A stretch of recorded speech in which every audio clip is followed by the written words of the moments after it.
ప్రార్థనలోకి ఇవ్వవలసిందిగా కోరుకుంటున్నాను. మమ్మల్ని మిగిలిగా ప్రేమిస్తున్న మా ప్రియ పరలోక తండ్రి, మీ ఘనమైన శ్రేష్టమైన పరిశుద్ధమైన నామానికి కృతజ్ఞతాస్తుతులు చెల్లిస్తున్నాం తండ్రి. మరొక దినాన్ని ఇచ్చి ఈ రోజు కూడా మిమ్మల్ని తండ్రి అని పిలుచుకున్నటకు తండ్రి, మీ వేద గ్రంథంలో నుంచి తండ్రి కొన్ని విషయాలు తండ్రి మేము ధ్యానించటకు దర్శించటకు ఇచ్చిన భాగ్యాన్ని బట్టి కృతజ్ఞతాస్తుతులు చెల్లిస్తున్నాం. విలువైన మీ మాటలు ధ్యానిస్తుండగా తండ్రి, చెబుతున్న నాకు వింటున్న మీ పిల్లలకు సమయోచితమైన జ్ఞానాన్ని దయచేయండి. విత్తబడుతున్న ప్రతి మాట తండ్రి మా బ్రతుకులను సరి చేసుకునేలాగా ఉండేలాగా సహాయం చేయమని కోరుకుంటూ ఈ కార్యక్రమం అంతా మీ చేతికి అప్పగించుకుంటూ తండ్రి ఉన్నతంగా మహిమకరంగా ఘనంగా జరుగులాగా సహాయం చేయమని ఈ ప్రార్థన ప్రభుని రక్షకుడైన యేసుక్రీస్తు వారి యొక్క నామములో ప్రార్థన అడిగి సమర్పిస్తున్నాం తండ్రి. ఆమేన్. అందరికీ వందనాలండి. నా పేరు ప్రతాప్ అండి. నేను హైదరాబాద్ నుంచి మరి ఈరోజు మీ అందరికీ వాక్యం చెప్పడానికి సిద్ధపడి వచ్చాను. అలాగే మన సహోదరులు బెంజమిన్ గారి ద్వారా మరి అవకాశం నాకు దక్కింది. మరి అమూల్యమైన అవకాశాన్ని బట్టి మరి సహోదరులందరికీ కూడా ప్రత్యేకమైన వందనాలు, కృతజ్ఞతలు చెల్లించుకుంటున్నాను. మరి ఈ రోజు మన కొరకు సిద్ధం చేయబడిన పాఠం పేరు కైసరువి కైసరుకి, దేవునివి దేవునికి అంటే ఏమిటి?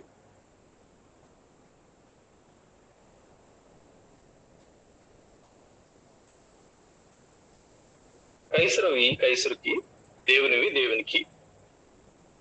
కైసరు అనగానే మన రోమా ప్రభుత్వంలో రోమీలు ఎవరైతే ఉన్నారో ప్రపంచాన్ని 4 మహాసామ్రాజ్యాలు పరిపాలించాయి. అందులో 4వ సామ్రాజ్యమైన ఈ రోమా సామ్రాజ్యానికి సంబంధించిన మరి ఎవరైతే పరిపాలన విభాగంలో ఉండి పరిపాలన జరిపిస్తూ రాజులుగా కానీ నాయకులుగా ఉన్నారో వీళ్ళను కైసర్లు అని మనం పిలుస్తూ ఉంటాం.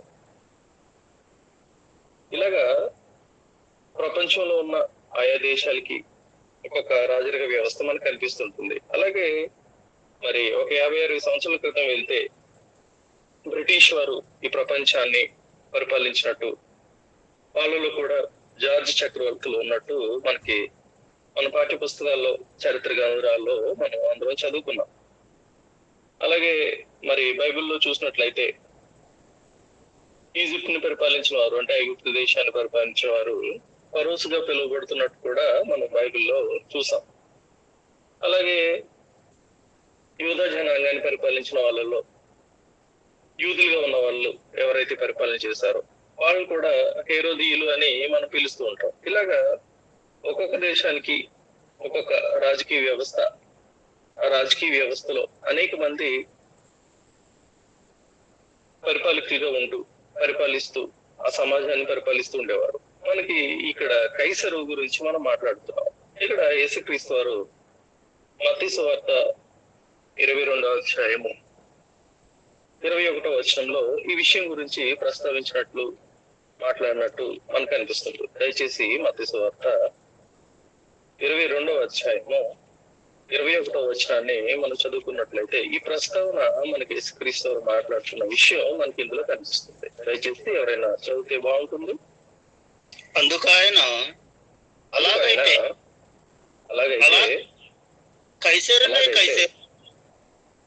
కైసరునికి కైసరుకు, దేవునివి దేవునికి చెల్లించడని వారితో చెప్పాను. ఇదిగో దేవునివి దేవునికి చెల్లించడని వారితో చెప్పును. అందుకైనా అంటే యేసుక్రీస్తు వారు కైసరువి కైసరునకును, దేవునివి దేవునికి చెల్లించడని వారితో చెప్పాను.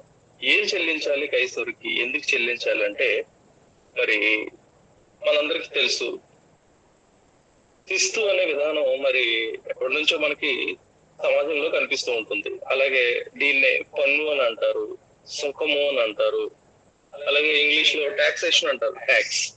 ఇలాగా ప్రజలు ఏదైతే నిత్యావసరాలుగా వాళ్ళకి ఉపయోగకరమైన వస్తువుల్ని ఏవైతే తరచూ కొనుక్కుంటూ ఉంటారో వాటి మీద ప్రభుత్వం కొంత రుసుము మరి యాడ్ చేసి దాన్ని మరి ఎంఆర్పి అని ఒక లేబుల్ దాని మీద పెట్టి ఆ ప్రైస్ తో మనకి ప్రతి వస్తువుని మనం కొనుక్కుంటున్న పేస్ట్ దగ్గర నుండి ఉప్పు, పప్పు, ప్రతి సామాగ్రి ప్రతి దాని మీద కూడా ఒక ట్యాక్స్ యాడ్ చేసి మనకు అమ్మటం, అందులోంచి వచ్చిన కొంత భాగాన్ని తీసి ప్రజలకు సంక్షేమాన్ని అందించడానికి అలాగే అభివృద్ధి పరచడానికి, అంటే సంక్షేమం అంటే రేషన్ ఇవ్వటం కానీ, ఉచిత వైద్యం చేయించడం కానీ, ఉచిత విద్యని ప్రోత్సహించి ముందుకు తీసుకెళ్లడంలో కానీ, అలాగే రకరకాల ప్రోత్సాహకాలు, ఇలా మరి సంక్షేమ పథకాలు ఇప్పుడున్న సమాజంలో కూడా మనకు అనిపిస్తుంటుంది. మరి ఇంతకు ముందు జగన్ గారు పరిపాలిస్తున్నప్పుడు నవరత్నాలని ప్రజలకు ఉపయోగపడే విధంగా అనేక సంక్షేమాలు సమాజంలో ఇచ్చి వాళ్ళని ప్రోత్సాహపరిచి ముందుకు తీసుకెళ్ళడానికి, ఆర్థికంగా వాళ్ళని బలపరచడానికి ఈ వ్యవస్థ ఉన్నట్టు మనకు అనిపిస్తుంది. అటువంటి వ్యవస్థే మరి సీజర్ కాలంలో, అంటే ఈ రోమా ప్రభుత్వ కాలంలో, అంటే యేసుక్రీస్తు వారు ఎప్పుడైతే బ్రతుకున్నారో, యేసుక్రీస్తు వారు ఎప్పుడైతే బోధన విధానం చేస్తున్నారో ఆ కాలంలో కూడా ఇది మనకు కనిపిస్తుంది. అలాగే అభివృద్ధి విషయంలో కూడా రోడ్లు వేయటం, చెరువులు తవ్వించడం, ప్రజలకు మంచినీరుని ఇవ్వటం, ఇలాంటి ముఖ్యమైన పనులన్నింటినీ కూడా మరి ట్యాక్స్ రూపంలో, అయితే ప్రస్తుతం మనకి జిఎస్టి అనేది మనకు కనిపిస్తూ ఉంటుంది. దీన్ని జిఎస్టిని గూడ్స్ అండ్ సర్వీస్ ట్యాక్స్ అంటారు. వస్తువులు వాటి యొక్క సేవా పన్ను. ప్రజలు ఏవైతే వస్తువులు ఉపయోగించుకుంటున్నారో ఆ వస్తువుల ద్వారా మరి కొంత పన్నుని సేకరించి, ఆ పన్నుని మరి స్టేట్ గవర్నమెంట్ కానీ అలాగే సెంట్రల్ గవర్నమెంట్ కానీ ఆ పన్నుని అంతా పూర్తిగా సేకరించి ఇలాగా సంక్షేమం కోసం కేటాయించి వాటి ద్వారా ప్రజలకు లబ్ధి కలిగించే విధానాన్ని చేపడుతూ ఉంటారు. ఇందులో పాత పద్ధతుల్లో వ్యాట్ అని మీలో చాలా మంది చదువుకున్న వాడు వినే ఉంటారు. అలాగే సర్వీస్ ట్యాక్స్ అని, అలాగే రకరకాల సుంక పన్ను ఏదైతే ఉన్నదో రకరకాల విధాల్లో ఈ పన్నుని సేకరించడం, దాని నుంచి వచ్చేదాన్ని ప్రజలకు కేటాయించి ముందుకు తీసుకెళ్లే పద్ధతి మన సమాజంలో కనిపిస్తుంటుంది. అత్యధికంగా మరి పన్ను చెల్లించే విభాగంలో ఏదైతే మనం శీతలీకరణ యంత్రాలు, మనం ఎండ వేడిమికి తాలిమికి తట్టుకోలేక ఏవైతే ఎయిర్ కండిషనర్స్ ఉపయోగిస్తామో, ఏసీలు అన్నామో, వాటికి 28% జిఎస్టి మరి ప్రభుత్వం కలెక్ట్ చేస్తున్నట్టు మనకు అనిపిస్తుంది. అలాగే ప్రతి దానికి ఒక చిన్న మొత్తంలో ట్యాక్స్ కలెక్ట్ చేసి దాంతో ఈ ప్రభుత్వం నడిపించే విధానం మనకి సమాజంలో కనిపిస్తుంది. అయితే క్రైస్తవులనే కాదు కానీ ప్రపంచంలో ప్రతి దేశం ఈ వ్యవస్థను కొనసాగిస్తూ దాని నుంచి కొంత సొమ్ము ప్రజల నుంచి సేకరిస్తున్న విధానం ఈ టాక్సేషన్ పద్ధతిలో, సుంకము లేదా పన్ను లేదా శిస్తు, ఈ పద్ధతులు మనకున్నట్టు కనిపిస్తుంది. ఇంటికి యేసుక్రీస్తు వారు ఏ ప్రస్తావన ఇక్కడ మాట్లాడుతుండగా, ఏం గురించి మాట్లాడుతుండగా అక్కడున్న పెద్దలు కానీ అక్కడున్న శాస్త్రులు కానీ ఏం మాట్లాడుతున్నారు, ఎలా అసలు యేసుక్రీస్తు వారు దీని గురించి ప్రస్తావించేలాగా చేస్తున్నారో మత్తయి సువార్త 22:15 నుంచి మనకు కనిపిస్తుంది. మత్తయి సువార్త 22 15 నుంచి ఈ విషయం మనకు కనిపిస్తుంది. దయచేసి చదివితే బాగుంటుంది. అప్పుడు పరిసయ్యులు వెళ్ళి ఆగండి, అప్పుడు పరిసయ్యులు వెళ్ళి, ఇక్కడ మరి యూదా సమాజంలో ఒక 5 తెగలు మనకి ఎక్కువగా బైబిల్లో కనిపిస్తూ ఉంటాయి. అందులో 1 పరిసయ్యులు, 2 సద్దూకయ్యులు, 3 జెలోతీయులు అన్న వాళ్ళు కనిపిస్తూ ఉంటారు, 4 యసనీయులు అన్న వాళ్ళు కనిపిస్తారు, అలాగే 5 హేరోదీయులు అన్న వాళ్ళు కనిపిస్తుంటారు. వీళ్ళలో యూదుల్లో ఎలాగైతే క్రైస్తవ్యంలో చాలా డినామినేషన్స్ మనకు ఉంటాయి. పెంతెకోస్తు వాళ్ళు కనిపిస్తుంటారు, బ్రదరన్ వాళ్ళు కనిపిస్తుంటారు, క్రీస్తు సంఘానికి సంబంధించిన వాళ్ళు కనిపిస్తుంటారు, ఇలాగా సిఎస్ఐ సంబంధించిన వాళ్ళు కనిపిస్తుంటారు. ఇలాగా వీళ్ళందరూ క్రైస్తవులు ఉన్నప్పటికీ వివిధ కోణాల్లో, వివిధ డినామినేషన్లో, వివిధ మత శాఖల్లో ఉన్నట్టు వాళ్ళ యొక్క ఉనికిని వాళ్ళు కనపరుచుకుంటూ ఉంటారు. ఇలాంటి వ్యవస్థ నేడు ఎలాగైతే మనకు కనిపిస్తుందో ప్రీవియస్ గా మన యూదుల కాలంలో, యేసుక్రీస్తు వారి కాలంలో కూడా ఇటువంటి 5 తెగలు మనకు కనిపిస్తున్నట్టున్నాయి. ఇందులో ఈ వచనం చదువుతున్నప్పుడు మనకు 2 తెగలు కనిపిస్తాయి. ఒకటి పరిసయ్యుల తెగ కనిపిస్తుంది, 2 హేరోదీయుల తెగ కనిపిస్తుంది. కిందకి వెళ్తే మరి 17వ వచనంలో కూడా అది కూడా కనిపిస్తుంది. కంటిన్యూషన్ చేయండి. అప్పుడు పరిసయ్యులు వెళ్ళి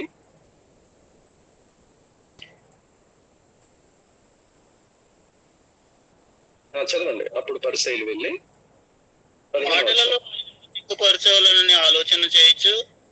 మాటలలో ఆయనను చిక్కుపరచవలనని ఆలోచన చేయుచున్నారంట. ఎందుకు మాటల్లో ఆయన చిక్కుపరచాలంటే, యేసుక్రీస్తు వారు మరి వచ్చారు, 30 సంవత్సరాలు తల్లిదండ్రులతో గడిపారు, చివరి 3 సంవత్సరాలు వచ్చి బ్యాప్టిజం తీసుకుని మరి తండ్రి యొక్క పనిలో ఉంటూ దేవుని యొక్క ఉద్దేశాన్ని ప్రపంచానికి తెలియపరచడానికి, మరి దేవుని యొక్క సంకల్పాన్ని ప్రపంచానికి తెలియపరచడానికి ఒక ఉన్నతమైన కార్యక్రమాన్ని చేపట్టి సమాజంలోకి వచ్చి మరి చాలా త్వరితగతిని ప్రజల్లో మమేకమైపోతూ ప్రజల్లో కలిసిపోతూ అనేక మంది ప్రేమని కోరుకున్న స్థితికి యేసుక్రీస్తు వారికి ఏర్పడింది. అనేక మంది వాళ్ళు ఆయన దగ్గర రావటం, అనేక మంది ఆయన ప్రేమించడం, అనేక మందికి ఆయన స్వస్థత దయచేయటం, అనేక మందిని మరి ఒక క్రమమైన పద్ధతిలో వాక్యాన్ని చెప్పి వాళ్ళందరినీ కూడా అక్కడ ఉన్న ఒక చెడు వ్యవస్థ నుంచి వాళ్ళందరినీ కూడా ఒక క్రమమైన పద్ధతిలో నడిపించి తండ్రిని దేవుని పరిచయం చేయడానికి ఒక క్రమాన్ని, కొత్త విధానాన్ని, నూతన నిబంధన అనే కొత్త విధానాన్ని ప్రవేశపెట్టి మరి సమాజంలోకి వెళ్తూ ఉండగా మరి ఏం జరిగిందో యోహాను సువార్త 6:15 చూసుకుంటే, ఇక్కడ ఒకసారి చేయి పెట్టి మళ్ళీ యోహాను సువార్తకి వెళ్దాం, మళ్ళీ తిరిగి ఇక్కడికి వచ్చేద్దాం అండి. యోహాను సువార్త 6:15 ఈ విషయం మనకు కనిపిస్తుంది. యోహాను సువార్త 6:15. రాజుగా చేయుటకు వారు వచ్చి బలవంతంగా పట్టుకొనబోచున్నారని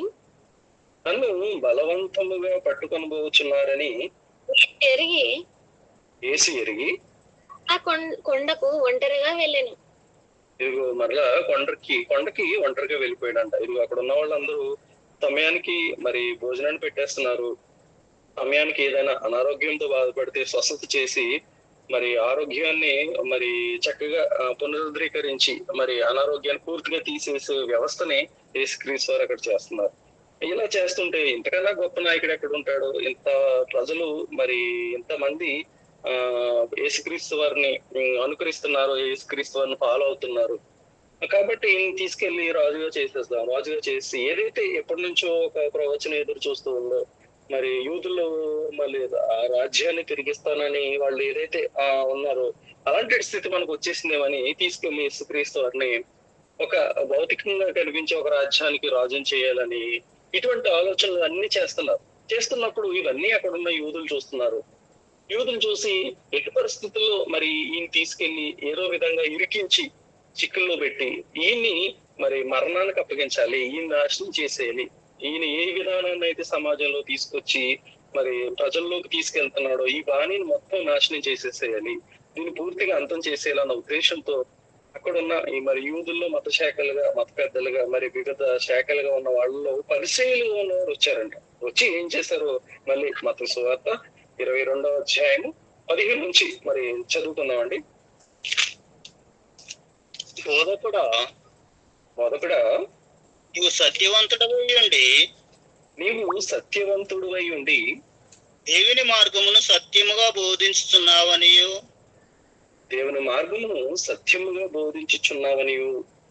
నీవు ఎవనిని లక్ష్య పెట్టవనియు మోమాటము లేని వాడవనియు ఎరుగుదుము.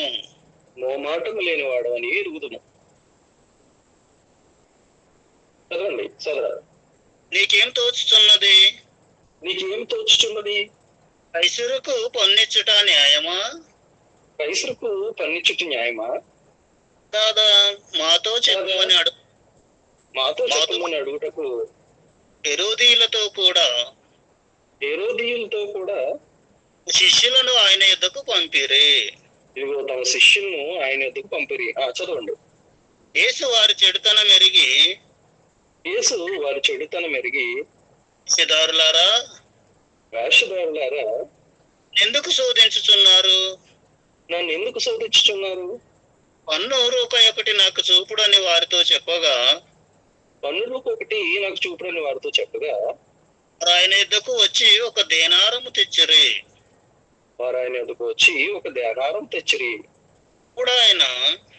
అప్పుడు ఆయన ఈ రూపమును పై రాతయు ఎవరు అని వారిని అడగగా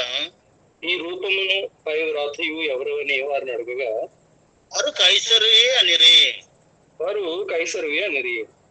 అందుకు ఆయన అలాగైతే కైసరులవి కైసరునకును దేవునివి దేవునికి చెల్లించడని వారితో చెప్పాను. ఇదిగో దేవునివి దేవునికి చెల్లించడని వారితో చెప్పాను. వారి మాటను విని ఆశ్చర్యపడి ఆయనను విడిచి వెళ్ళిపోయిరి. వెళ్ళిపోయారంట. ఎవరు వెళ్ళిపోయారంటే ఇదిగో ఇక్కడ శాస్త్రులుగా ఉన్న వాళ్ళు గాని అలాగే హేరోదీయులనే తెగ కూడా అక్కడికి వచ్చారు.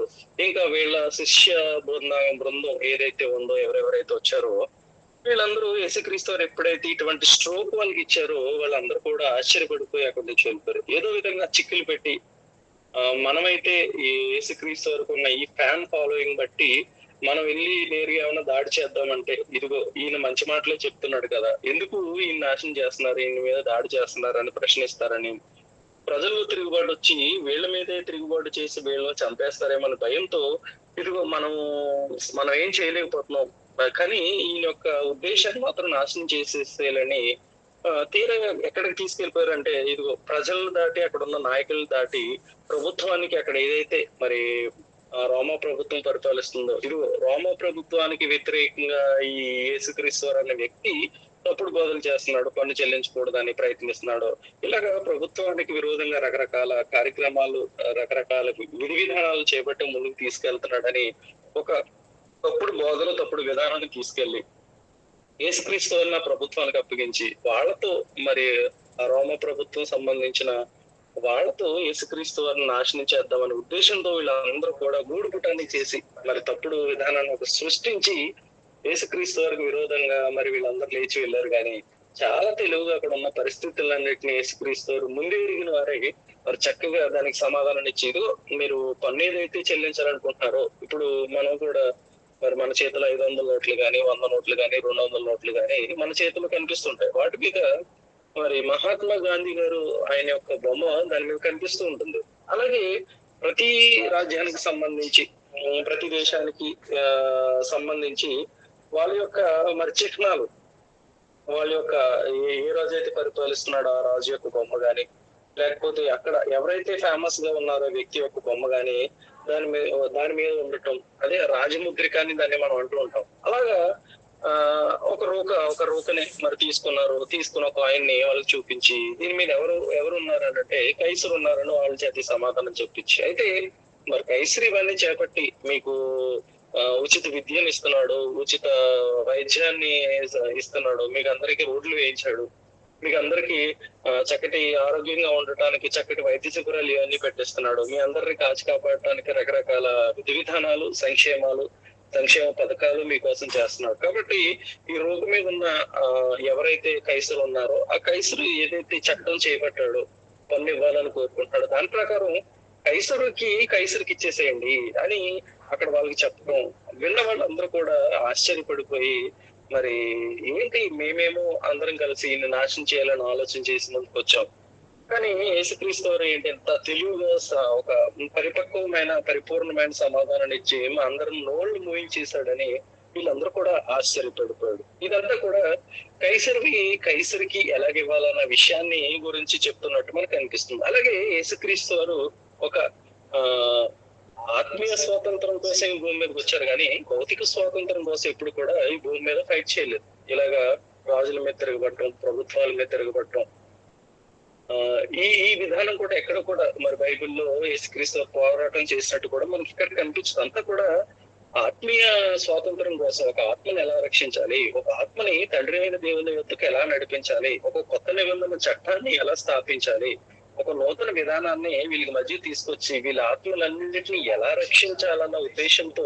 యేసుక్రీస్తు వారి యొక్క పోరాటం మనకి సువార్తల్లో మొత్తం చదువుతుంటే సువార్తల్లో అదంతా అదే మనకు కనిపిస్తుంది. కానీ భౌతికమైన స్వాతంత్రం కోసం పోరాడినట్టు, వాళ్ళ మీద దాడి చేయమన్నట్టు, వాళ్ళ కోసం ఎదురు తిరిగి మరి ప్రశ్నించమన్నట్టు ఎక్కడో కూడా మనకి కనిపించదు. అయితే మరి యేసుక్రీస్తు వారు ఇక్కడ మరి కైసరు విషయంలో కేవలం కైసరు విషయంలోనే పన్ను కట్టమంటున్నాడా, భవిష్యత్తులో క్రైస్తవులుగానే ఒక జనాంగ ప్రపంచం మొత్తం ఉంటుంది, వీళ్ళు ఏమన్నా ప్రభుత్వాల మీద తిరుగుబాటు చేయమని గాని, ప్రభుత్వాలకు ఉండకుండా వాళ్ళ మీద దాడి చేయమని గాని ఏమైనా యేసుక్రీస్తు వారు ప్రోత్సాహం చేశారంటే, అలా లేకుండా మీరందరూ కూడా లోబడి ఉండాలి, మీరందరూ కూడా గౌరవప్రదమైన జీవితాలు బ్రతుకుతూ మీ భక్తి జీవితానికి సార్థకత చూపించుకుంటూ మీ పైన ప్రభుత్వాలు ఏవేవైతే ఉన్నాయో మీ మీద ఎటువంటి నిందలు వేసినా, లేకపోతే మిమ్మల్ని మంచిగా చూసినా చెడుగా చూసినా ఎలాగున్నా కూడా ఆ ప్రభుత్వానికి లోబడి మీరు బ్రతకాలన్నట్టే మరి భక్తుల చేత దేవుడు మాటలు రాయించినట్టు మనకు అనిపిస్తుంది. ఆ మాటలు కూడా మనం చూసుకుందాం. రోమపత్రిక 13వ అధ్యాయము 13వ అధ్యాయము 1-2 వచనాలు మనం చూసినట్లయితే, ఇక్కడ మరి ప్రభుత్వం మీద తిరుగుబాటు చేయమంటున్నాడా, లేకపోతే ప్రభుత్వ అధికారులకి లోబడి ఉండమంటున్నాడో మరి ఇక్కడ భక్తుడైన పౌలు గారి చేత ఇందులో రాయించినట్టు మనకు అనిపిస్తుంది. దయచేసి మరి రోమపత్రిక 13వ అధ్యాయము 1-2 వచనాలు చదువుకున్నాం. ప్రతి వాడును ఉండవలెను, పై అధికారులకు లోబడి ఉండవలెను, ఎలానగా దేవుని వలన కలిగినది దేవుని వల్ల కలిగినది తప్ప మరి ఏ అధికారమును లేదు. మరి ఏ అధికారము లేదు. ఉన్న అధికారములు దేవుని వలననే నియమింపబడి ఉన్నవి. ఇదిగో ఉన్న అధికారాలన్నీ కూడా దేవుని వలనే నియమింపబడి ఉన్నవి. కాబట్టి అధికారమును ఎదిరించేవాడు దేవుని నియమమును ఎదిరించుచున్నాడు. ఎదిరించేవాడు తమ మీదకి తామే శిక్ష కొందరు. ఇదిగో ఎదిరించేవారు తమ మీదకి తామే శిక్ష తెచ్చుకుందరు. ఇదిగో ప్రభుత్వాలన్నీ కూడా ఇవి అధికారాల భూమి మీద ఉన్న ప్రతి అధికారాన్ని, ప్రపంచంలో 250 దేశాలని చెప్పబడుతున్న ఈ 250 దేశాల్లో కూడా మరి రకరకాల అధికారులుగా ఉండి అధికారం చలాయిస్తున్న వాళ్ళు అందరూ ఉన్నారు. ఈ అధికారాలన్నీ నేనిచ్చినవే అని దేవుడు అక్కడ చెప్తున్నట్టు ఈ అధికారాలకు మీరు లోబడి ఉండాలి. ఆ ప్రభుత్వాలు మీకు ప్రతికూలంగా ఉన్నా లేకపోతే అనుకూలంగా ఉన్నా కూడా మరి ఆ ప్రభుత్వాలకు వాళ్ళకి లోబడి ముందుకు వెళ్ళమన్నట్టు మరి పౌలు గారి చేత ఇక్కడ చెప్తున్నట్టు మనకు అనిపిస్తుంది. అలాగే తీతుకు రాసిన పత్రికలో కూడా తిమోతి రాసిన పత్రిక, మొదటి పత్రిక 2వ అధ్యాయం 1వ వచనాన్ని కూడా చూస్తే, తిమోతికి రాసిన మొదటి పత్రిక 2వ అధ్యాయము 1వ వచనం, మనము సంపూర్ణ భక్తియు మాన్యతయు కలిగి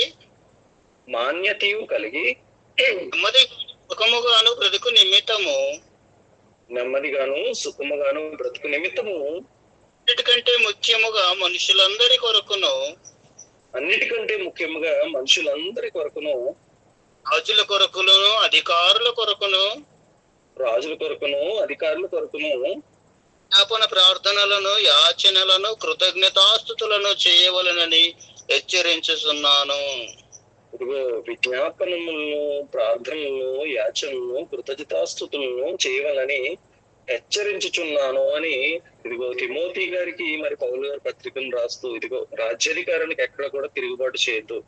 ప్రభుత్వం మీ మీద మరి వాళ్ళు ప్రతికూలంగా ఉన్న, అంటే వ్యతిరేక భావంలో మీ మీద ఉన్న, లేదు అనుకూలంగా ఉండి మిమ్మల్ని ప్రేమించేవారుగా ఉన్నా వాళ్ళకి లోబడే ఉండండి. వాళ్ళు విధి విధానాలు ఏవైతే పెడుతున్నారో, చట్టాలు ఏవైతే రూపొందిస్తున్నారో వాటన్నిటిని కూడా గౌరవించి దాని ప్రకారం మీరు ముందుకు వెళ్ళేవారుగా మీరు ఉండండి. ఎక్కడ కూడా ప్రభుత్వం మీద తిరుగుబాటు చేయొద్దు, ఎక్కడికి కూడా ప్రభుత్వం మీద వ్యతిరేక భావనలతో కలిగి ముందుకు వెళ్ళొద్దు అన్న విషయాలను మరి పౌలు గారు చక్కగా, మరి దేవుడు పౌలు గారి చేత చక్కగా చెప్పిస్తున్నట్టు ఈ విషయాలన్నీ కూడా మనకు అనిపిస్తుంది. అంటే ఎక్కడ కూడా ప్రభుత్వం మీద తిరుగుబాటు చేయమని గాని, ప్రభుత్వం మీద దాడులు చేయమని గాని, ప్రభుత్వం ఎడల నిరసనలు వ్యక్తం చేయమని గాని ఎక్కడ కూడా యేసుక్రీస్తు వారు ప్రోత్సహించినట్టు గాని, అలాగే తన ప్రజాంగంలో భవిష్యత్తులో ఏదైతే క్రైస్తవ్యం వస్తుందో క్రైస్తవులకు సూచనగాను, మార్గం గాని వీటన్నిటిని కూడా ఇచ్చినట్టు మనకి కనిపిస్తుంది. అయితే మరి ప్రభుత్వానికి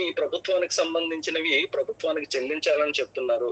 అంటే కైసరికి ఇచ్చేయమని చెప్తున్నాడు. మరి దేవునికి ఇచ్చేయమని కూడా ఆ వచనంలో మనకు కనిపిస్తుంది. ఒకసారి మళ్ళీ మత్తయి సువార్త 22వ అధ్యాయము 21వ వచనానికి మనం వద్దాం. మత్తయి సువార్త 22వ అధ్యాయము 21వ వచనాన్ని మనం చదువుతున్నట్లయితే,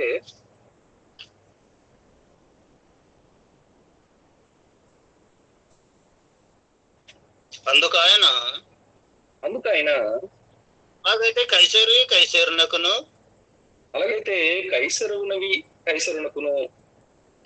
దేవునికి చెల్లించడని వారితో చెప్పాను. దేవునికి చెల్లించాలని వారితో చెప్పారంట. చెప్పుడు మరి కైసరికి ఎలా చెల్లించాలో, కైసరు యొక్క నియమ నిబంధనలు గాని, వాళ్ళ యొక్క రాజ్య అధికారాలు గాని ఎలా లోబడి ఉండాలో, వాళ్ళని ఎలా గౌరవించాలో మరి కైసరుకి ఇచ్చే వాటిలో ఇవన్నిటిని మనం చూసుకుంటూ వచ్చాం. మరి ఇంతకీ దేవునికి ఇవ్వమని చెప్తున్నాడు. మరి నేడున్న ఆ ప్రపంచంలో క్రైస్తవులుగా మనం అందరం పిలువబడుతూ రకరకాల మరి చర్చికి మనం వెళ్తూ ఉన్న వారుగా ఉన్నాం. మరి దేవునికి ఏమి ఇస్తున్నాం అని అంటే, దేవునికి ఇచ్చే వాటిలో మనకి ముఖ్యంగా కనిపించేది ప్రతి ఆదివారం సంఘంగా కూడుకున్నప్పుడు కానుకలు ఇస్తూ ఉంటాం. అలాగే దశమ భాగాన్ని ఇస్తూ ఉంటాం. అలాగే ప్రత్యేకమైన కానుకలని అప్పుడప్పుడు మన పుట్టినరోజుకి కానీ ఏదైనా శుభ కార్యక్రమాలు మన కుటుంబంలో జరుగుతున్నప్పుడు ప్రత్యేక కానుకల రూపంలో దేవుడికి ఇచ్చేవిగా మనం ఇస్తూ ఉంటాం. అలాగే పంట పండించుకుంటే మరి పాత పద్ధతుల్లో ఒక 15-20 సంవత్సరాలు క్రితం వెనక్కి వెళ్తే మా ప్రాంతంలో చెప్తున్నాను, మరి మీ ప్రాంతంలో ఇప్పటికీ కూడా మరి ఇటువంటి విధానం ఉండొచ్చు ఉండకపోవచ్చు. మా ప్రాంతంలో అయితే ఒక 15-20 సంవత్సరాల క్రితం వెళ్తే ఏదన్నా పంట పండిస్తే ఆ పంటలో ధాన్యాన్ని తీసుకొచ్చి మరి చర్చ్ కి డొనేట్ చేయడం, చర్చ్ కి ఇవ్వటం అటువంటివి చేస్తూ ఉండేవారు. అలాగే ఇంట్లో కోళ్ళు గాని ఇలా ఇంకేమన్నా కోడి గుడ్డు పెడితే మొదటి గుడ్డు తీసుకొచ్చి మరి సదరు దైవ సేవకుడికి దాన్ని తీసుకొచ్చి చర్చిలో ఇవ్వటం, ఇలాగా ప్రతిదీ ప్రథమ ఫలం వాళ్ళని తీసుకొచ్చి దేవుడికి ఇచ్చే ఒక పద్ధతి మరి ఒక 15-20 సంవత్సరాల క్రితం మా ప్రాంతాల్లో ఇది కనిపిస్తూ ఉండేది. అయితే మరి దేవుడికి ఇచ్చేవి ఇవేనా, ఇంకేదన్నా దేవుడు ప్రత్యేకంగా కోరుకుంటున్నాడా అంటే, మరి కీర్తన గ్రంథంలో ఒక విషయాన్ని దేవుడు కూడా ఇలాగే భూరాజులు వంటి ఇలాగ టాక్సేషన్ కలెక్ట్ చేసుకుని ఏదైతే నేను మీకు ఇచ్చానో దాంట్లో నుంచి కొంచెం తీసుకొచ్చి నాకు తిరిగి ఇవ్వండి అని ఏమన్నా దేవుడు కూడా మరి కైసరు టైప్ గాని భూరాజులు పరిపాలన పద్ధతి ఏదైతే ఉందో అలాగా దేవుడు కూడా కోరుకుంటున్నాడంటే కీర్తన గ్రంథము 8వ అధ్యాయం 1వ వచనం. కీర్తన గ్రంథము 8వ అధ్యాయం, కీర్తన గ్రంథము 8వ అధ్యాయము 1వ వచనాన్ని మనం చదువుకున్నట్లయితే, యెహోవా మా ప్రభువా, యెహోవా మా ప్రభువా, ఆకాశములో నీ మహిమను కనపరచువాడా, ఆకాశంలో నీ మహిమను కనపరచువాడా, భూమి అన్నంతటా నీ నామము ఎంత ప్రభావం గలది, భూమి అన్నంతటా నీ నామము ఎంత ప్రభావం గలది. 3వ వచనం చదవండి. శత్రువులను పగ తీర్చుకున్న వారిని బాంచివేయుటకు 3వ వచనం చదవండి. నీ చేతి పని అయిన నీ ఆకాశములను, నీ చేతి పని అయిన నీ ఆకాశములను, నువ్వు కలుగజేసిన చంద్ర నక్షత్రములను, నీవు కలుగజేసిన చంద్ర నక్షత్రములను చూడగా నీవు మనిషిని జ్ఞాపకం చేసుకున్నటకు వాటి వాడు. వాటన్నిటిని కలుగజేసిన విధానం మరి చాలా గొప్పగా ఉంది. అలాగే 7వ వచనం కూడా మనం చదువుకుందాం. 7వ వచనం అండి. గొర్రెలన్నిటినీ ఎడ్లనన్నిటినీ, గొర్రెలన్నిటినీ ఎడ్లనన్నిటినీ, అడవి మృగములను ఆకాశ పక్షులను, అడవి మృగములను ఆకాశ పక్షులను, సముద్ర మత్స్యములను, సముద్ర మత్స్యములను, సముద్ర మార్గములలో సంచరించి వాటినన్నిటినీ, సముద్ర మార్గములు సంచరించి వాటన్నిటినీ వాని పాదముల కింద నీవు ఉంచి ఉన్నావు, వాని పాదముల కింద నీవు ఉంచి ఉన్నావు. యెహోవా మా ప్రభువా, భూమి అంతటా నీ నామము ఎంత ప్రభావం గలది. యెహోవా మా ప్రభువా, భూమి అంతటా నీ నామము ఎంత ప్రభావం గలది. ఇదిగో మరి సృష్టి కార్యక్రమాన్ని మనం చూసుకుంటే ఆదికాండం 1వ అధ్యాయం నుంచి మరి ఆ అధ్యాయం మొత్తం చూస్తుంటే 6 దినాలు సృష్టి కార్యక్రమం చేసినట్లు, 6 దినాల్లో మరి నరుడికి కావాల్సిన ప్రతి ఈవుని మరి అడగకుండానే ముందుగానే ఏమేమి అవసరమో, భవిష్యత్తులో ఏదేది అవసరం అవుతుందో ప్రతిదీ కూడా మరి చక్కగా తయారు చేసి ఇదిగో ఆయా కాలంలో వాళ్ళకి అందే విధంగా ప్రతి దాన్ని కూడా ఇదిగో మరి దేవుడు చక్కగా ప్రతి దాన్ని వీళ్ళు అనుభవించాలి, వీళ్ళు తినాలి, వీళ్ళు ఏలాలి, ప్రతిదీ వీళ్ళకే సొంతం కావాలని దేవుడు ప్రతి దాన్ని సృష్టించి మరి చక్కగా వాటన్నిటిని పండ్లు, ఫలాలు, కాయలు, చెట్లు, చేపలు, జంతువులు వీటన్నిటిని చేసి మరి సృష్టిలో పెట్టి దేవుడు మనకు అనుభవించమని మనకి ఇచ్చినప్పుడు అందులో నుంచి మనం కొంత తీసుకొచ్చి ఇదిగో దేవునికి కృతజ్ఞతగా మరి దేవునికి వందనాలు చెల్లిస్తూ దాన్ని తీసుకొచ్చి కొంత తిరిగి దేవునికి ఇస్తున్నాం. ఒక దశమ భాగం రూపంలోనో, ఒక శ్రేష్టమైన ఫలం రూపంలోనో, ప్రథమ ఫలం రూపంలోనో కొంత తీసుకొచ్చి దేవుడికి ఇస్తున్నట్టు మన సమాజంలో కనిపిస్తుంది. ఇదే కోరుకుంటున్నాడా దేవుడు, ఇంకేమైనా కోరుకుంటున్నాడా? దేవుడు ఇదే విధానాన్ని కోరుకుంటున్నాడా, లేకపోతే ఇంకేదైనా కోరుకుంటున్నాడా? ఇంతే ఇస్తే దేవునికి సరిపోతుందా? దీన్ని బట్టి దేవుడు మరి సంతోషంగా ఉంటాడా? దీంతోనే మరి దేవుడు తృప్తి పడిపోతాడా? ఇంకే ఏదైనా కోరుకుంటున్నాడా? మన సంతోషం కొరకు, మన తృప్తి కొరకు ఏదో మనం తీసుకొచ్చి దేవుని సన్నిధిలో మనం ఇస్తూ ఉంటాం. ఇదిగో ఇంక ఇస్తే సరిపోతుందా? ఇంకా ప్రత్యేకంగా దేవుడు ఏమైనా కోరుకుంటున్నాడా అంటే, ఇదిగో దేవుడు ప్రత్యేకంగా ఒకటి కావాలని కోరుకుంటున్నాడు. ఆయనకి ఏమి ఇవ్వాలో ఆయనే చెబుతున్నట్లు పేతురు రాసిన మొదటి పత్రిక, ఇదిగో పేతురు రాసిన మొదటి పత్రిక 2వ అధ్యాయము 9వ వచనంలో ఒక విషయాన్ని పేతురు గారి చేత దేవుడు చెప్తున్నట్టు మనకు అనిపిస్తుంది. దయచేసి ఆ వచనాన్ని మనం చదువుకున్నాం. పేతురు రాసిన మొదటి పత్రిక 2వ అధ్యాయము 9వ వచనం. అయితే మీరు చీకటిలో నుండి ఆశ్చర్యకరమైన తన వెలుగులోనికి మిమ్మల్ని పిలిచిన వాని గుణాతిశయములను, అది ఆశ్చర్యకరమైన తన వెలుగులోనికి మిమ్మల్ని పిలిచిన వాని గుణాతిశయములను ప్రచురము చేయ నిమిత్తము, ప్రచురము చేయ నిమిత్తము ఏర్పరచబడిన వంశమును ప్రజలైన యాజక సమూహమును పరిశుద్ధ జనమును దేవుని సొత్తైన ప్రజలనై ఉన్నారు. ఇదిగో దేవుని సొత్తైన ప్రజలనై ఉన్నారు. దేవుని సొత్తు అంట మనం అందరం. దేవుని సొత్తుగా ఉన్న మనల్ని ఆయన కోరుకుంటున్నాడు. దేవుని సొత్తు. ఇదిగో కైసరు మరి ఏదో వాళ్ళ యొక్క ప్రభుత్వాన్ని నడపడానికి, ప్రజలందరినీ కూడా ఒక క్రమమైన పద్ధతులు నడిపించడానికి వాళ్ళ నుండి కొంత సొమ్ముని మరి ట్యాక్స్ రూపంలో తీసుకున్నట్టు మనం చూసుకుంటూ వచ్చాం.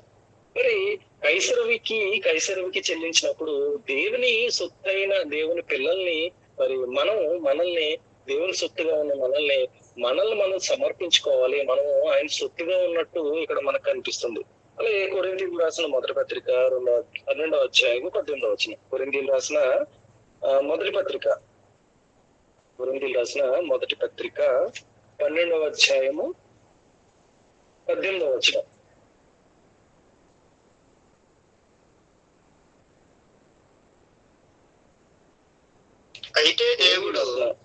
అయితే దేవుడు అవయవములలో ప్రతి దానిని తన చిత్త ప్రకారము శరీరములలో ఉంచెను. ఇదిగో అవయవంలో ప్రతి దాన్ని ఆయన చిత్త ప్రకారము ఇదిగో శరీరంలో ఉంచాడంట. ప్రకృతిలో ప్రతి దాన్ని మన ఇష్ట ప్రకారం ఎలాగైతే మన సృష్టి కార్యక్రమం చేసి పెట్టాడో, అలాగే మరి ప్రకృతిలో ఎలాగైతే పెట్టాడో మన శరీరంలో ప్రతి అవయవాన్ని తన చిత్త ప్రకారమైన దయా సంకల్పం చెప్పిన ఇదిగో ఆయన సొత్తుగా మరి ఆయన మహింపరచడానికి ప్రతి దాన్ని ప్రకృతిలో ఎలాగైతే పెట్టాడో అలాగే ఆయన సొత్తుగా తిరిగి మనం ఆయనకి సమర్పించుకోవటానికి మన శరీరంలో ప్రతి దాన్ని తన చిత్త ప్రకారంగా ప్రతి అవయవాన్ని అమర్చాడంట. ఇదిగో ఈ చేతులతో ఆయన ఒక పని చేయాలి, ఈ కళ్ళతో ఆయన ఒక పని చేయాలి, ఇదిగో ఈ కాళ్ళతో ఆయన ఒక పని చేయాలి, ఈ శరీరం మొత్తంతో ఆయన ఒక పని చేయాలి. మనం ఏం చేసినా కూడా దేవునికి మహింకరంగా ఉండాలి. దేవునికి మహింకరంగా ఉంటూ మరి చక్కటి మరి రూపాలు, చక్కటి శరీరాలను దేవుడు తయారు చేసుకుని అందులో వాళ్ళందరితో పాటు నేను ఉండాలని కోరుకుంటున్నట్టు మరి పౌలు గారు రాసిన ఎఫెసీయులు రాసిన పత్రిక 4వ అధ్యాయం 6వ వచనంలో మనకు కనిపిస్తుంది. ఎఫెసీయుల పత్రికను రాస్తూ పౌలు గారు 4వ అధ్యాయం 6వ వచనంలో చూసినట్లయితే ఇదిగో మరి చక్కటిగా ఒక రూపాన్ని ఏర్పరచుకున్నాడు, ఒక నిర్మాణాన్ని చేపట్టాడు. ఆ నిర్మాణాన్ని చేపట్టి చక్కటి చేతులు, చక్కటి కాళ్ళు, చక్కటి తల, చక్కటి కళ్ళు, ప్రతి శరీరంలో ప్రతి అవయవాన్ని మరి తన చిత్త ప్రకారం దాంట్లో పెట్టినట్టు మనకు కనిపిస్తుంది. ఒకసారి ఎఫెసీయులు రాసిన పత్రిక 4వ అధ్యాయం 6వ వచనం చదువుకున్నాం. అందరికీ తండ్రి అయిన దేవుడు ఒక్కడే, ఆయన అందరికీ పైగా ఉన్నవాడై, ఇదిగో ఆయన మనందరికీ పైగా ఉన్నవాడై అందరిలో వ్యాపించి అందరిలో ఉన్నాడు. అలాగే కొరింథీయులు రాసిన మొదటి పత్రిక 6వ అధ్యాయం 19వ వచనం. కొరింథీయులు రాసిన మొదటి పత్రిక 6వ అధ్యాయం 19వ వచనం. అందరిలో ఉన్నాడంట. ఎలా ఉన్నాడంటే 6వ అధ్యాయం 19వ వచనం. మీ దేహము దేవుని వలన దేవుని వల్ల మీకు అనుగ్రహించబడి మీలోనున్న పరిశుద్ధాత్మకు ఆలయమై ఉన్నారని మీరెరగరా? మీలో ఉన్న పరిశుద్ధాత్మకు ఆలయమై ఉన్నదని మీరు ఎరుగరా? మీరు మీ సొత్తు కారు. ఇదిగో మీరు మీ సొత్తు కారు. విలువ పెట్టి కొనబడిన వారు గనుక, విలువ పెట్టి కొనబడిన వారు గనక దేహముతో దేవుని మహిమపరచుడి. ఇదిగో మీ దేహంతో దేవుని మహింపరచుడి. కైసరుకి ఏం కావాలో కైసరికి మనం తిరిగి చెల్లించాం. ప్రభుత్వానికి ఏం కావాలో స్టిల్ ఇప్పటికీ కూడా ప్రభుత్వానికి అవసరమైన ప్రతిదీ కూడా ఇంటి పన్ను రూపంలోనో, వ్యవసాయ పన్ను రూపంలోనో, కొంటున్న వస్తువుల యొక్క పన్ను రూపంలో మనం ఎప్పటికప్పుడు చెల్లిస్తూనే ఉన్నాం. అలాగే దేవుని తిరిగి ఇచ్చేయాలంట. ఏమి ఇస్తున్నామంటే ఇప్పటి వరకు అంతా మనం ఒక 10 రూపాయలు, 20 రూపాయలు, ఒక కొంత సొమ్ము దేవునికి కానుక ఇచ్చేవారుగా ఉన్నాము. అలాగే ఏదో మన పంటలో పండిన ఆ పంటను తీసుకొచ్చి దేవుడికి కానుకగా ఇచ్చేవారుగా ఉన్నాం. కానీ మనం అంతా మన శరీరాలు ఏదైతే ఉన్నావో ఏరుకోరి చక్కగా దేవుడు ఆయన కోసం మరి ఆయన సంకల్పము శరీరంలో ఉన్న ప్రతి అవయవాన్ని సిద్ధపరిచి దాంతో ఆయన మహింపరచుకోవాలి, దాంతో ఆయన సిద్ధపరచుకోవాలి, దేవుణ్ణి మరి మహింపరచాలని ఒక సొత్తుగా మనం అందరినీ మరి సిద్ధపరచుకున్నట్టు ఇది ఈ వచనాలన్నింటినీ కూడా చూస్తుంటే మనకు అనిపిస్తుంది. అలాంటి మందిరాల్లోకి ఆయన వచ్చి మరి సుఖ నివాసం చేయటానికి, సంతోషంగా గడపటానికి. ఉదాహరణకు మరి ఒక తండ్రి తనకు పిల్లలకు పెళ్లిళ్ళు చేసినప్పుడు మరి పెద్ద కుమారుడు బాగున్నాడు, చిన్న కుమారుడు బాగున్నాడు. అలాగే మూడో కుమారుడికి వచ్చినప్పటికీ ఏదో మరి భార్య నుంచి కొన్ని సమస్యలు, అత్తగారింటి నుంచి కొన్ని సమస్యలు సరిగ్గా అర్థం చేసుకోవాలని స్థితి ఏర్పడినప్పుడు తండ్రిగా ఇదిగో నా పెద్ద కుమారులు ఇద్దరు బాగానే ఉన్నారు, చిన్న కుమారుడి విషయంలో నేను సంతోషంగా లేను, కాబట్టి అక్కడ వెళ్ళి ఉండటానికి కానీ అక్కడ వెళ్ళి మరి కొంచెం సమయం సేద తీరటానికి కానీ ఇష్టపడు. ఎందుకంటే కుమారుడు యొక్క పరిస్థితి బాగోలేదు, ఆర్థికంగా బాగోలేదు, మానసికంగా బాగోలేదు, ఎప్పుడు ఏదో గొడవ జరుగుతూ ఉన్నప్పుడు తండ్రికి సంతోషం ఉండదు. ఎంత పెద్ద కొడుకులు ఇద్దరు కూడా సంతోషంగా ఉన్నా, చక్కగా గడుపుతున్నా కూడా మూడో కొడుకుని బట్టి ఎక్కడో ఏదో ఒక ఆందోళన వ్యక్తం చేయటం, ఏదో ఒక అసహనాన్ని ఆ తండ్రి వ్యక్తం చేయటం మనకి కనిపిస్తూ ఉంటుంది. అలాగే మరి దేవుడు మన శరీరాల్లో మరి చక్కగా సుఖ నివాసం చేయాలి. ఎప్పుడు సుఖ నివాసం చేస్తాడంటే పరిశుద్ధంగా మన శరీరాలు ఉంచుకోవాలి, మరి చక్కగా మన ఆలోచన విధానం ఉండాలి, మన నడక బాగుండాలి, మన మాట బాగుండాలి, మన ప్రవర్తన బాగుండాలి, మన సిద్ధాంతాలు బాగుండాలి. ఇలా ఉన్నప్పుడు వాళ్ళతో నేను ఉంటాను, వాళ్ళతో వచ్చి నేను సుఖ నివాసం చేస్తానని ఏదైతే విలువ పెట్టి కొనబడిన వారు మన దేహాల్లో ఆయన ఉండటానికి ఇష్టపడుతున్నట్టు మనకు అనిపిస్తుంది. ఆయన సొత్తుగా ఉండి ఆ సొత్తు ద్వారా ఆయన ఆనందపడటానికి తిరిగి మరి ఆ సొత్తుని మనం దేవునికి సమర్పించేవారుగా ఉండాలని ఆయన కోరుకున్నట్టు మనకు అనిపిస్తుంది. అదే రోమ పత్రిక 12వ అధ్యాయం 1వ వచనం మనకు అనిపిస్తుంది. రోమిల్ రాసిన పత్రిక 12వ అధ్యాయము, రోమ పత్రిక 12వ అధ్యాయం 1వ వచనం. కాబట్టి సహోదరులారా శుద్ధమును దేవునికి అనుకూలమైన సజీవ యాగముగా, పరిశుద్ధమును దేవునికి అనుకూలమైన సజీవ యాగముగా ఈ శరీరములను ఆయనకు సమర్పించుకున్నడని, మీ శరీరమును ఆయనకు సమర్పించుకున్నడని దేవుని వాత్సల్యమును బట్టి మిమ్మల్ని బ్రతిమాలు కొనుచున్నాను. ఇదిగో దేవుని వాత్సల్యం బట్టి అంటే దయను బట్టి మిమ్మల్ని బ్రతిమాలుకొనుచున్నాను. ఇట్టి సేవ మీకు యుక్తమైనది. ఇదిగో దేవునికి సజీవ యాగంగా మన శరీరాలని సమర్పించుకునేవారుగా మనం ఉండాలి. ఏదో ప్రారంభం నుంచి మనకి అర్పణ విధానాన్ని చూస్తే హేబేలు అలాగే కయీరు అర్పణలో వాళ్ళు పండించిన పంటలో నుంచి అలాగే తన మేపిన మందలో నుంచి మరి కొంత తీసుకొచ్చి దేవుడికి అర్పణగా ఇవ్వటం మనకు అనిపిస్తుంది. అలాగే మరి మోషే గారు ధర్మశాస్త్రాన్ని రాసేసరికి ఆ ధర్మశాస్త్రంలో మరి దశమ భాగాన్ని చెల్లించమని అక్కడ ఉన్న ఇశ్రాయేలుకి చెల్లించినప్పుడు ప్రతి ఏటా మరి వాళ్ళు ఆ దశమ భాగాన్ని తీసుకొచ్చి యాజకులుగా ఉన్న వారికి అక్కడ దేవాలయంలో వాటిని సమర్పించడం మనకు అనిపిస్తుంది. అలాగే నూతన నిబంధనలు వచ్చేసరికి మరి అపోస్తులు యేసుక్రీస్తు వారి యొక్క మాటలు కన్నా అపోస్తులు మాటలన్నా అక్కడ ఉన్న శిష్యులు స్థిరాస్తులు తీసుకొచ్చి అపోస్తుల పాదాలు ఎదుట పెట్టినట్టు మన సందర్భాలు చూసుకుంటూ వచ్చాం. అలాగే ఇంకా ముందుకెళ్తే మరి భక్తులు అంటే ఒక అర్పణని ప్రారంభించి కూడా దేవుడు ఏదో ఒక అర్పణని దేవుడికి ఇవ్వటం నేర్పించడంలో ఆయన ఉద్దేశం ఏంటంటే అర్పణే కాదు మీరు ఇవ్వాల్సింది, మిమ్మల్ని మీరు సజీవ యాగంగా నాకు సమర్పించేసుకోవాలని యేసుక్రీస్తు వారిని ఒక సూచనగా ఒక మాదిరిగా జనం మధ్యన పెట్టి సిలువ వేసి ఇదిగో ఒక అర్పణని దేవుడికి ఇష్టమైన అర్పణని యేసుక్రీస్తు వారి ద్వారా అర్పించినట్టు సిలువ యాగం ద్వారా తనని ఒక తన సొత్తుని తిరిగి ఎలా తెచ్చుకున్నట్టు తండ్రి అయిన దేవుడు మరి యేసుక్రీస్తు వారి విషయంలో చూపించినట్టు కనిపిస్తుంది. అలాగే ప్రారంభం నుంచి కూడా అర్పణలు చూపించుకుంటూ వచ్చి కేవలం మీకు మీ చేతిలో నేను ఏదైతే మీరు అనుభవించమని నేను మీకు ప్రకృతిని ఇచ్చాను, ఆ ప్రకృతిలో అంత తీసుకొచ్చి నాకు ఇవ్వటం కాదు, మిమ్మల్ని మీరే సమర్పించుకోవాలి, మీరే నా సొత్తు, మీతోనే నేను ఉంటానని ఒక అర్పణ విధానాన్ని ప్రారంభం నుంచి కూడా చక్కగా నేర్పించుకుంటూ వచ్చి ఇదిగో చివరికి ఆ బలి ఆ అర్పణ మీరే అయిపోవాలి. ముందు ఒక కోడినో మేకను బలిగా అర్పించడం, అర్పణ చివరికి ఇదిగో మీరే యేసుక్రీస్తు ఎలాగైతే ఒక అర్పణగా మారిపోయి దేవుడు సొత్తుగా తిరిగి తను ఎలాగైతే తీసుకున్నాడో మరి మీరు కూడా అంత చక్కటి అర్పణలుగా సజీవ యాగంగా దేవునికి సమర్పించుకునే అంత స్థాయిని మనందరం తెచ్చుకునే వారుగా ఉండాలి. కాబట్టి ఇదిగో కైసరువి ఎలాగైతే పన్ను చెల్లించామో దేవునిది ఇదిగో ఈ దేహాలు మరి దేవునికి మరి సమర్పించుకునే వారుగా సమస్తం ఆయనకి ఇచ్చి ఆయన పనులు ఉండి మనం చనిపోయి తిరిగి ఆయన వద్దకు వెళ్ళేవారుగా మనం అందరూ ఉండాలని కోరుకుంటూ ఇచ్చిన ఈ చక్కటి సమయాన్ని బట్టి మరి గ్రూప్ లో ఉన్న ప్రతి ఒక్కరికి కూడా ప్రత్యేకమైన వందనాలు తెలియజేసుకుంటాను. మరి మీతో మరి ఎంత సమయం గడిపి వాక్యాన్ని మీకు చెప్పే ఈ చక్కటి భాగ్యాన్ని మరి కల్పించిన బెంజమిన్ సహోదరులు బెంజమిన్ గారు కూడా ప్రత్యేకమైన వందనాలు తెలియజేసుకుంటున్నాను. మరి చక్కటి సమయాన్ని నాకు ఇచ్చి మరి మీ అందరు కూడా వాక్యాన్ని చెప్పే అవకాశం దయచేసిన విధానాన్ని బట్టి ప్రత్యేకమైన వందనాలు తెలియజేసుకుంటున్నాను. మరి ప్రార్థన చేసుకుని కార్యక్రమాన్ని ముగించుకుందాం. దయచేసి అందరూ కూడా ప్రార్థనలో గుర్తించవలసిందిగా కోరుకుంటున్నాను. మమ్మల్ని మిక్కిలిగా ప్రేమిస్తున్న మా ప్రియ పరలోకపు తండ్రి, మీ ఘనమైన శ్రేష్టమైన పరిశుద్ధమైన నామానికి కృతజ్ఞతాస్తుతులు చెల్లిస్తున్నాం తండ్రి. మరి ఈ ఉదయకాలం వేళ తండ్రి మిమ్మల్ని తండ్రి అని పిలుచుకున్నటకు మీ వేద గ్రంథం నుండి తండ్రి కొన్ని విషయాలు మేము ధ్యానించటకు చర్చించటకు మీరు ఇచ్చిన భాగ్యాన్ని బట్టి వందనాలు తండ్రి. మరి ప్రభుత్వానికి ఎటువంటి అర్పణ కావాలో తండ్రి మరి ప్రభుత్వానికి చెల్లిస్తున్న వారుగా మేము ఉన్నాం తండ్రి. అలాగే ప్రభుత్వాలకి లోబడి ఉండమని మీరు చెప్తున్నారు, మేము అలాగే ఉంటున్నాం తండ్రి.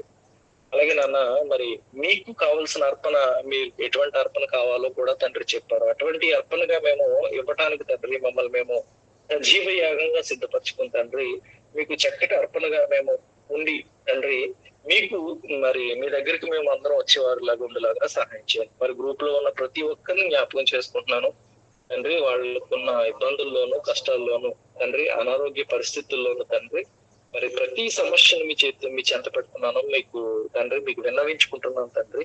మంచి ఆరోగ్యాన్ని వాళ్ళకి దయచేయండి తండ్రి, స్వస్థతను ఇవ్వండి తండ్రి.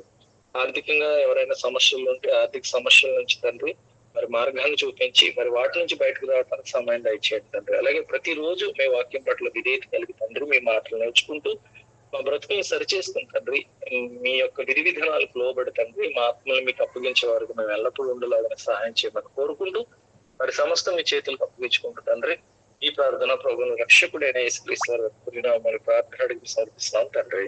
ఆమేన్. వందనాలండి.